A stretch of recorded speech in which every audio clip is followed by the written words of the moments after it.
I wanted to start by sharing a quote by a Dr. Robert Young, and he says, "We control the destiny of our health." Very often we think that our health is not within our control, and there are certain things that of course we can't control. You know, if somebody is born with a handicap or, you know, some kind of genetic situation, we don't control that. And of course we inherit a lot of traits from our parents. But given our general situation, we do control our health. We have a lot of control of our health. And then he goes on to say, we control the quality of our health. We choose that every day. And so I just want to start with this very encouraging quote saying that we do have control over our health. And it's the decisions that we make every single day that determine that quality of health. And so we're going to take a look at it more as we talk today. So what factors affect our health? And since I'm a chef and I deal with food, most of the time we talk about food and exercise. You know, I talk very often about what healthy eating is, what food is and what food is not, what food is nutritious and what food is not nutritious, all those kinds of things. And then exercise goes alongside by side with eating well.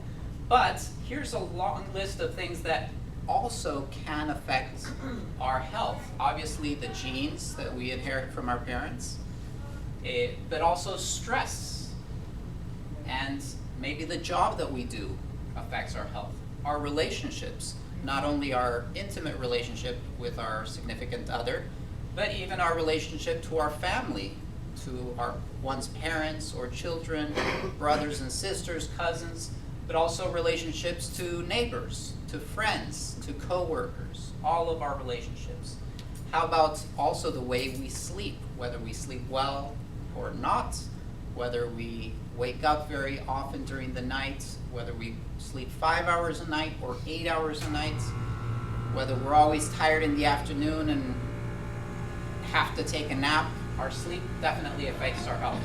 Our beliefs, not only about our health, but our beliefs in general. And we're going to take a look at how that affects our spiritual life, our thoughts, our relationship to money, our creative life, our sexual life, our environment, and even our leisure activities.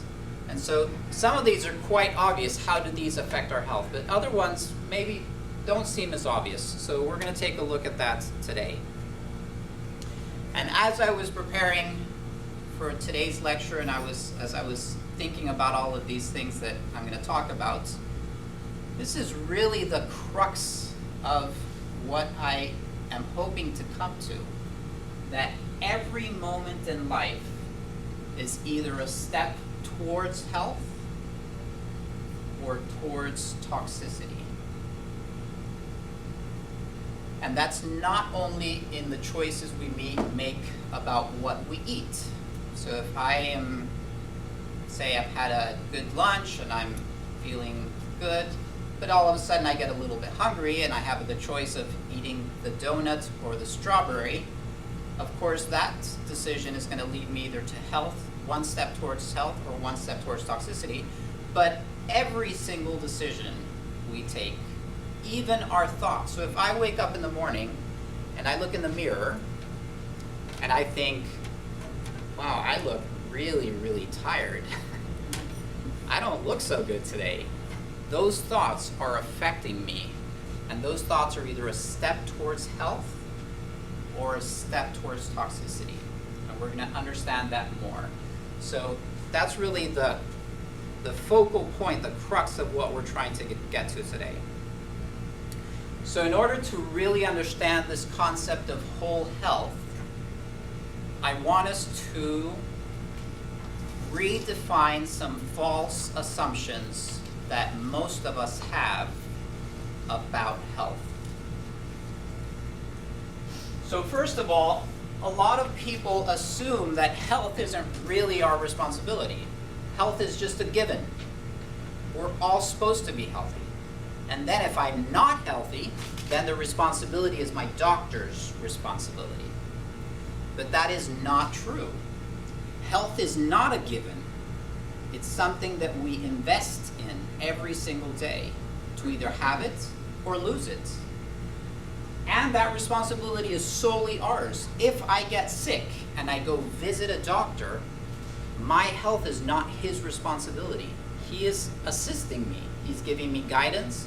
He maybe can write us prescriptions for a medicine or some kind of procedure that's going to help me. But at the end of the day, my health is always my responsibility.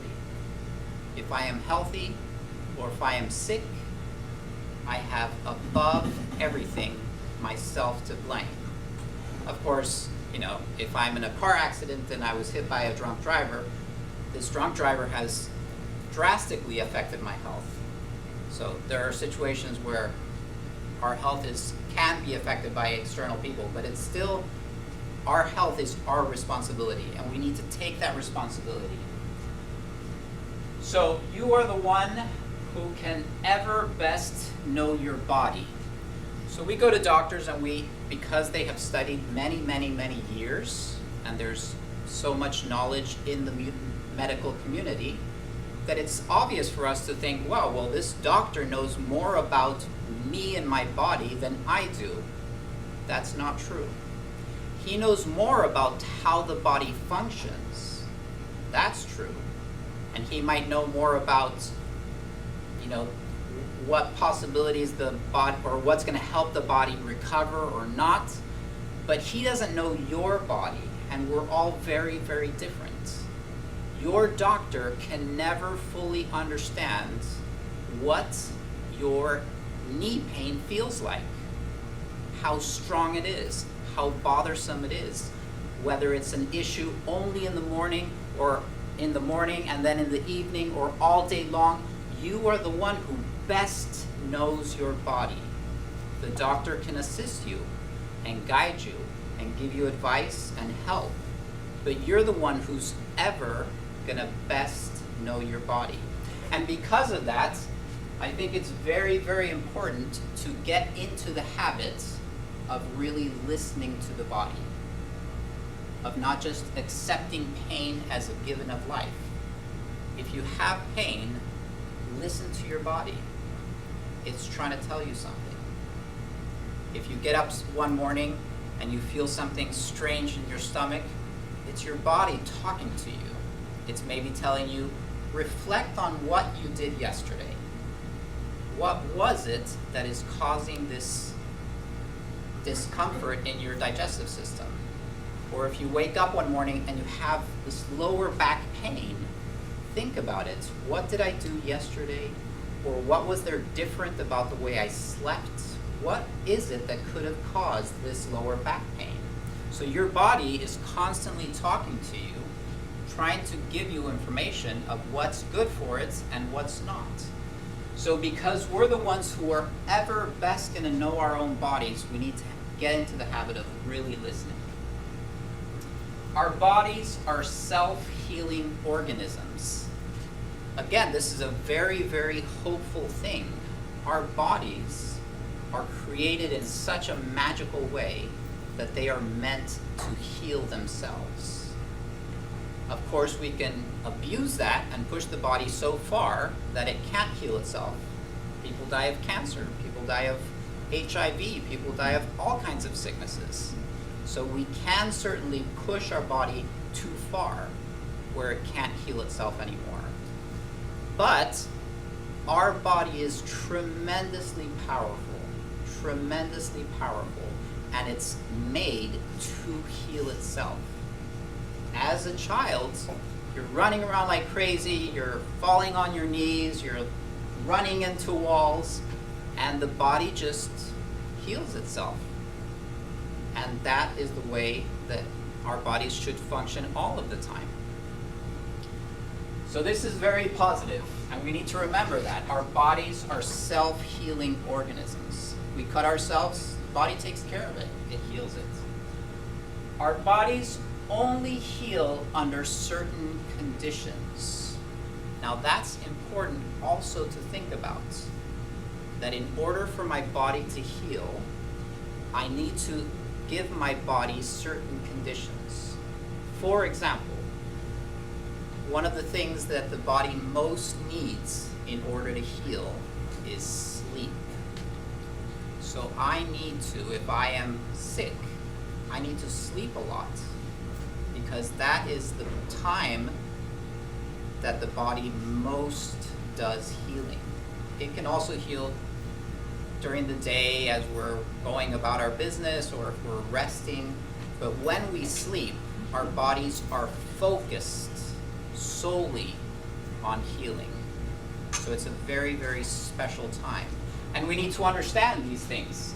So our bodies only heal under certain conditions. And so let's try to learn what are these conditions so that if we are sick, if we do get sick, we can give our body those things that it needs to heal. And then finally, our genes don't define our health. Any trait can be expressed or suppressed by our choices. And this applies very, very directly to my personal life. There is a lot of cancer in my family. On my father's side, my grandfather died of cancer. My father's oldest sister died of cancer. And then another sister died of cancer. My father died of cancer. On my mother's side, my grandfather had cancer. My grandmother had cancer. So there is a lot of cancer in my family. Does that mean that I am doomed to have cancer? Not necessarily. I need to be aware that my genes have that trait. My genes say, well, you have certain weaknesses, and we see it in your family members, that you possibly could get cancer.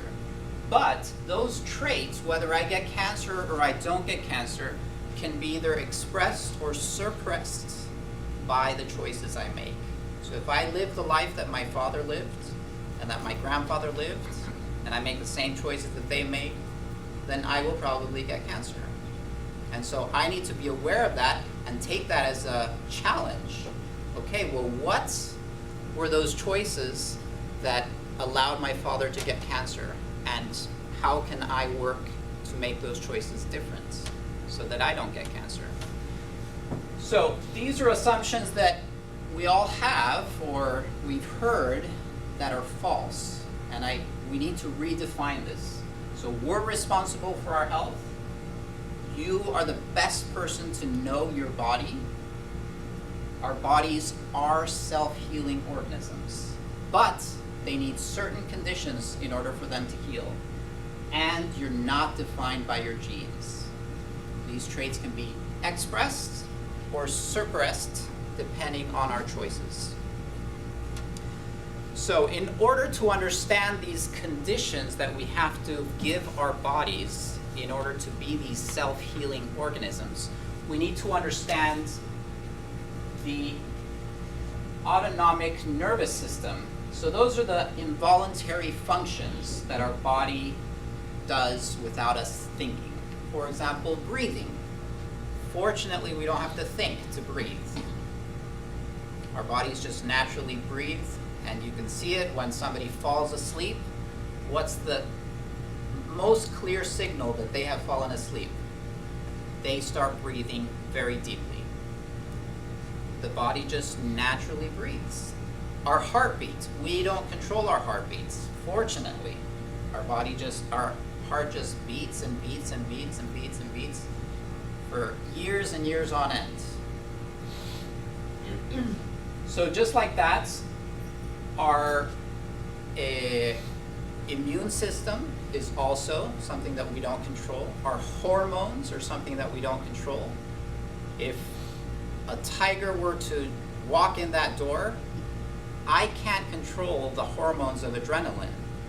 My body would just automatically fill my body with adrenaline, which would allow me to run faster, be stronger than I regularly would. If I decided that the best option I had was to jump out that window, knowing that it's a second story, if my body is full of adrenaline, I probably have a better chance of surviving that than if my body wasn't filled with adrenaline. So these hormones, they help us in critical situations, and that's why that happens. So, but this is not something that we control. But it's important for us to understand this process.